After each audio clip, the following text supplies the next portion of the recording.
మంచి మాటలు మాట్లాడుకుని ఉంటే మంచిదని చెప్పి రైట్. ఒకసారి వెంకట గురుమూర్తి గారు సార్, నిన్న పోతిన మహేష్ చేసిన వ్యాఖ్యల మీద ఏది ఆ స్ఫూర్తి మీలో కొరవడిందంటూ రాధా మీద హఠాత్తుగా ఎందుకు రాధాగిరి మీద గురిపెట్టినట్టున్నది వైసీపీ? ఏమనుకుంటున్నారు సార్? మీకు పెనాల్లో ఉన్నటువంటి మిత్రులందరికీ శుభోదయం. మిత్రుడు చెప్పినట్టుగా, బీజేపీ మిత్రుడు చెప్పినట్టుగా రంగా గారు పేద బడుగు బలహీన వర్గాలు, ముఖ్యంగా కార్మికులు, కర్షకులు, రిక్షా తొక్కేవాళ్ళు, చెప్పులు కుట్టేటోళ్ళు, పనులు చేసుకునేవాళ్ళు, ఇలా ఎన్నో వేల మందికి అండగా నిలబడినటువంటి వ్యక్తి. ఒక కులం కోసం ఆయన ఏదో కాపుల కోసం పోరాటం చేయట్లేదు అనేది ఏదో మహేష్ మాట్లాడుతా ఉన్నాడు. అది కరెక్ట్ కాదు. ఎందుకంటే అట్లా అనుకుంటే కోనసీమ జిల్లా వెళ్ళి మన గత మాజీ ముఖ్యమంత్రి అక్కడ ఏం చెప్పారండి? కాపులకు మేము రిజర్వేషన్ ఇవ్వలేము అని డైరెక్ట్ గా చెప్పారు. తర్వాత కాపు కార్పొరేషన్ కి ఆనాడు చంద్రబాబు నాయుడు ప్రతి సంవత్సరం 1000 కోట్లు నిధులు ఇస్తా ఉంటే ఆ కాపు కార్పొరేషన్ ని 5 సంవత్సరాలు ఏం చేశారు? మూసేశారు. ఇవాళ ఒక్కటే, రంగా గారు అందరి వాడు. తర్వాత రాధాబాబు కూడా ఏదో ఆయన ఏం పోరాటం చేయట్లేదు అని ఎందుకు చేయలే? ఈ రోజున అమరావతి, ఆనాడు అమరావతి మరి 3 రాజధానులు అని చెప్పి డ్రామా ఆడుతా ఉంటే అమరావతి రైతులుగా అండగా నిలబడి పోరాటానికి అండగా ఉన్నటువంటి వ్యక్తి రాధాబాబు. అంతేకాకుండా ఆనాటి ప్రభుత్వం మీద అనేక సందర్భాలు అనేక మందికి అన్యాయం జరిగితే, గొడవలు జరిగితే వాళ్ళకి వెళ్ళి అండగా నిలబడినటువంటి వ్యక్తి. పైగా ఆయన ఎప్పుడు కూడా తండ్రి గారి పేరు ఎప్పుడు కూడా చెడగొట్టినటువంటి వ్యక్తి కాదు. ఆయన ఒక అజాత శత్రువు, ఎవరితో కూడా కాంట్రవర్సీ లేదు. కరెక్ట్. ఆయన ఎప్పుడు కూడా ఒక పద్ధతి, నిబద్ధత కలిగినటువంటి వ్యక్తి నాకు తెలిసినంత వరకు.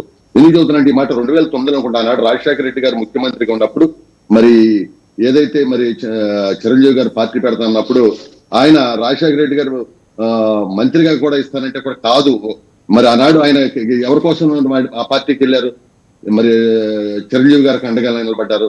కాబట్టి ఇవాళ కేవలం వీళ్ళు ఒక స్వార్థం కోసం, ఎందుకంటే వీళ్ళకి అలవాటు అనమాట, ఏదో బీసీలను లేపి ఆ కాపులతో మాట్లాడించాలనో, లేకపోతే ఏదో స్ట్రాటజీ ఉంటుంది, పనికిరాని స్ట్రాటజీ ఉంటుంది. ఇవాళ అయితే అదైతే కరెక్ట్ కాదు. తర్వాత బీసీలకి మోసం చేసే వ్యక్తులు అమ్మంటే మీరు వెళ్తాం వింటున్నారు. ఎవరు బీసీలు మోసం చేసింది ఎవరండి? చెప్పమానండి. 500 మందిని మొచ్చకోతకు వచ్చారు. అమర్నాథ్ గౌడ్ చిన్నపిల్లడిని చంపితే ఎవరైనా మాట్లాడారా? అదేవిధంగా బీసీలను బడుగు బలహీన వర్గాలు చెందిన 75,000 కోట్లు నిధులు పోయినాయి. అదేవిధంగా బీసీలకు రాజ్యాధికారం ఇచ్చినట్టు మొట్టమొదటి వ్యక్తి అన్న నందమూరి తారక రామారావు గారు. స్థానిక సంస్థలు 20% రిజర్వేషన్ ఇస్తే చంద్రబాబు నాయుడు 34% చేస్తే మొన్న 10% పోయింది వాళ్ళ హయాంలో. ఈ విధంగా బీసీలకు సంబంధించినటువంటి 34 సంక్షేమ పథకాలు రద్దు చేశారు. ఇవాళ కేవలం ఏంటంటే ఇవాళ అధికారం పోయేపాటికి ఏం మాట్లాడుతున్నారో ఏమంటున్నారో కూడా తెలియని పరిస్థితి కనపడుతుంది. ఇది అందరూ కూడా గమనిస్తారు. ఇవాళ రాధాబాబు గారి గురించి మాట్లాడేటువంటి నైతిక హక్కు వాళ్ళకి లేదు. రైట్. ఒకసారి అది ఎందుకంటే ఆయన ఎక్కడ ఏ కాంట్రవర్సీలో కూడా వెళ్ళలేదండి ఇప్పటి వరకు కూడా. రైట్. ఒకసారి జ్వాలాపురం శ్రీకాంత్ గారు మాట్లాడతారు. శ్రీకాంత్ గారు, మీరేంటి అంటే అనవసరంగా వివాదాన్ని తెర మీద తీసుకొచ్చారా? ఎక్కడ అటెన్షన్ మీ మీద పట్టలేదని చెప్పేసి మీ మీద పడాల్సిన అటెన్షన్ అంతా అల్లు అర్జున్ లాగేసుకున్నాడు. సో అసలు ఎక్కడ కనిపించట్లేదు మీడియాలో, ఏదో ఒకటి మాట్లాడితే కానీ మళ్ళీ మనం కనపడే అవకాశం లేదని భావించి కడపకి వెళ్తే, పులివెందులకు వెళ్తే ఎలాంటి రెస్పాన్స్ లేదు కాబట్టి ఏదో ఒకటి కొంచెం డైవర్ట్ చేద్దామనే ఉద్దేశంతో తెర మీద తీసుకొచ్చారా?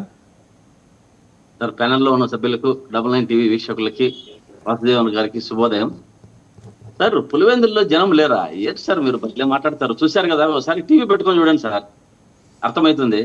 అసలు ఆయన ఆ ప్రవాహానికి, జన ప్రవాహంలో కొట్టుమిట్టాడుతున్నారు జగన్మోహన్ రావు గారు, ఎట్లా జనాలను కలవాలనే ఉద్దేశంతో.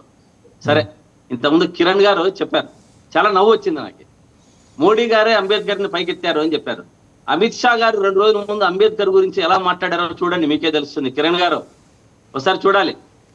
రాష్ట్రంలో ఇటు కేసీఆర్ కానీ, జగన్మోహన్ రెడ్డి గారు కానీ ఎస్సీ, ఎస్టీ, బీసీ, మైనార్టీలని అంబేద్కర్ గారి దేశంలో ఎక్కడా లేని విగ్రహాలు పెట్టిండేది ఈ 2 రాష్ట్రాల్లోనే గుర్తించాలి. మీరు ఏమన్నంటే అంబేద్కర్ను మేమే పైకి తెచ్చినాం, మోడీ పైకి తెచ్చినారన్నారు. నిన్న అమిత్ షా ఏం మాట్లాడారో ఒక్కసారి విజువల్స్ టైం ఉండదు కానీ ఒకసారి పెట్టుకొని చూడండి నిదానంగా. దాని గురించి బీజేపీ చిత్తశుద్ధి అర్థమవుతుంది మీకు.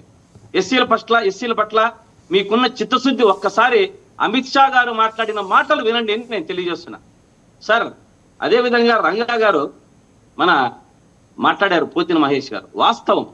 ఎందుకంటే రంగా గారు ఎందుకు మాట్లాడారు, రంగా గురించి పోతిన మహేష్ రాధా గురించి మాట్లాడిన మాటలు వాస్తవాలు మాట్లాడాడు. ఎందుకంటే అతను వాళ్ళ నాన్నను పొట్టన పెట్టుకున్న కూటమి వైపు ప్రయాణిస్తున్నాడు. వాళ్ళ నాన్న